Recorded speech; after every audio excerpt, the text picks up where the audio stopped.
안녕하세요, 어린이 여러분. 지난 시간에는 사라, 버스를 타다를 읽어보았는데요. 그러면서 이야기의 구성 요소인 인물, 사건, 배경에 대해 공부했어요. 그런데 왜 구성 요소를 생각하며 읽어야 할까요?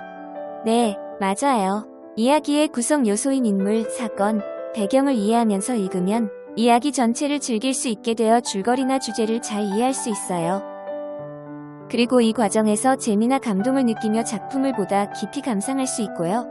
이런 구성 요소를 분석하다 보면 자신의 글도 자연스럽게 또 자신있게 쓸 수 있는 힘이 생긴답니다.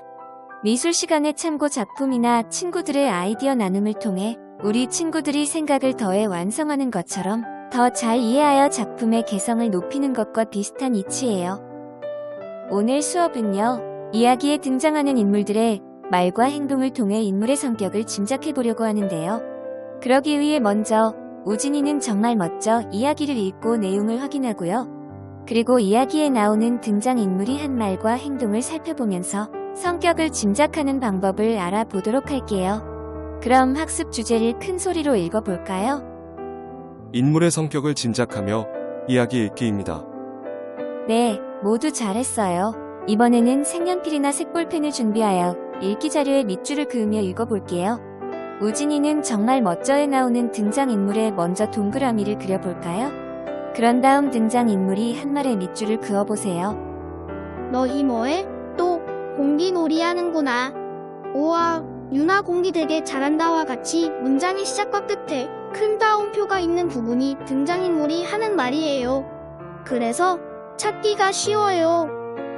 마음속 기대, 기쁨, 화남, 놀람 등 여러 가지 감정이나 생각이 나타난 부분을 표시해 보았는데요. 해벌쭉 웃는 유나가 참 얄미웠어요 등의 밑줄을 그었어요. 우진이가 생글생글 웃으며 우리끼리 노는데 참견했어요. 나는 다시 자리에 앉아 공기알을 바닥에 내려놓았어요처럼 등장인물이 한 행동이 다른 등장인물의 행동에 영향을 끼쳐 달라지게 되는 부분이 드러나는 문장에 밑줄을 그었어요. 130쪽에는 새로운 등장인물로 창훈이가 나오네요. 이번에도 등장인물의 생각과 말과 행동의 밑줄을 그어봅시다. 너 때문에 죽었잖아. 그러다가 벌레라도 손에 닿으면 어떡해. 아유, 더러워. 그 핀을 어떻게 쓰냐? 처럼 큰 따옴표가 있는 문장을 찾아 밑줄을 그었어요. 떨어져라 하고 승현이가 마음속으로 비는 것. 창훈이 때문에 공기알을 못 잡은 유나의 억울한 마음. 공기알이 사라져서 애타는 승현이의 마음이 드러난 부분에 밑줄을 그었어요. 그리고 우진이가 공기알과 핀을 건넸을 때 어떻게 하면 좋을지 몰라 하는 부분에도요.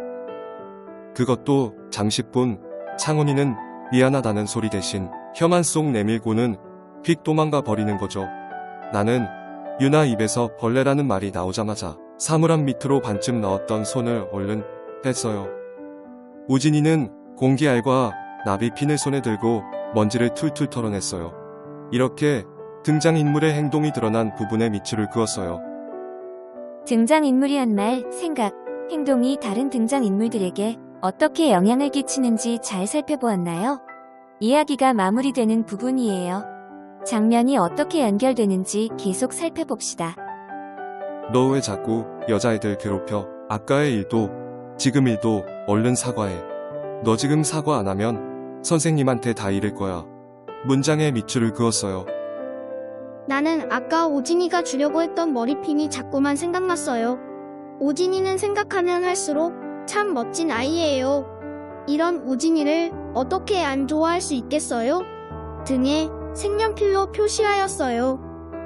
보일 듯 말 듯한 작은 새우 눈으로 눈웃음을 살살 지으며 콧구멍을 벌렁거리고 입을 펭귄처럼 쭉 내민다는 부분과 우진이도 웃는 바람에 손에 힘이 풀려 창훈이를 놓아준 부분에 밑줄을 그었어요. 네, 잘했어요. 공기알이 사물함 밑으로 굴러 들어간 까닭은 무엇인가요? 창훈이가 장난치다가 공기놀이하던 유나와 부딪혔기 때문입니다. 내가 유나를 한 대 콩 쥐어 받고 싶었던 까닭은 무엇인가요? 우진이의 성의를 무시하고 우진이를 면박 준 유나가 얄미웠기 때문이에요. 나는 우진이를 어떻게 생각하나요? 이야기 끝부분에도 나와 있듯이 우진이를 좋아합니다. 우진이는 정말 멋져. 이야기는 수업 시작 전에 교실에서 공기놀이를 하던 친구들 사이에 일어난 일을 담고 있는데요. 등장인물인 우진이와 창훈이가 한 말과 행동을 살펴볼까요? 이야기 속 인물의 성격을 이해하기 위해 별명을 지어보면요. 등장인물의 성격을 좀 더 명확하게 이해할 수 있어요. 우진이가 자신이 당한 일도 아닌데 창훈이한테 승현이와 유나에게 사과하라고 말한 것을 보면 우진이의 성격은 의로운 것 같아요. 선생님께 이른다는 말에 화내거나 겁내지 않고 한 번만 봐달라고 애교를 부리는 것을 보면 장난을 좋아하는 것 같아요. 맞아요. 인물이 한 말이나 행동으로 인물의 성격을 짐작할 수 있지요. 이번에는 우진이는 정말 멋져해서 인물의 성격을 알 수 있는 말이나 행동을 찾아 등장인물의 성격을 짐작해봅시다. 유나가 벌레라고 하자 사물함에서 손을 얼른 빼는 행동을 보면요. 승현이는 소심하고 내성적인 성격임을 알 수 있어요. 자를 들고 와서 사물함 밑에 있는 공기알과 핀을 꺼내 물어보는 우진이는 적극적이고 다정다감한 성격임을 알 수 있어요. 미안하다는 소리 대신 혐한 속 내밀고 도망가버리는 행동을 한 창훈이는 장난을 좋아하고 배려심이 없다는 걸 알 수 있어요. 벌레라도 손에 닿으면 어떻게? 라고 말하는 유나는 조심성이 많고 깔끔한 성격임을 알 수 있어요. 자신이 읽은 이야기에서 인물의 성격을 알 수 있었던 부분을 말해봅시다. 행복한 비밀 하나에 나오는 성미의 의로운 성격은 우진이와 비슷해요.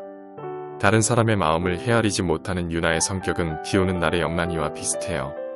친구와 장난치며 뛰어다니고 친구를 밀치고도 사과하지 않는 창훈이의 성격은 내가 사랑한 수박씨의 오재혁과 비슷해요. 오늘 배운 내용을 정리해봅시다. 우진이와 창훈이의 성격을 짐작하려고 어떻게 했나요? 우진이와 창훈이가 한 말이나 행동을 살펴보면서 성격을 짐작해 보았어요. 이야기에서 인물의 성격을 짐작하는 방법을 말해봅시다. 이야기 속에는 여러 인물이 등장하는데요. 여러 장면 속에서 인물이 하는 말이나 행동으로 인물의 성격을 짐작할 수 있어요. 이 시간에는 인물의 성격을 짐작하며 이야기를 읽어보았습니다. 책이나 이야기를 읽을 때 인물이 한 말이나 행동을 살펴보고 인물의 성격을 짐작하며 읽어봅시다. 오늘 공부도 열심히 참여한 친구들 칭찬합니다.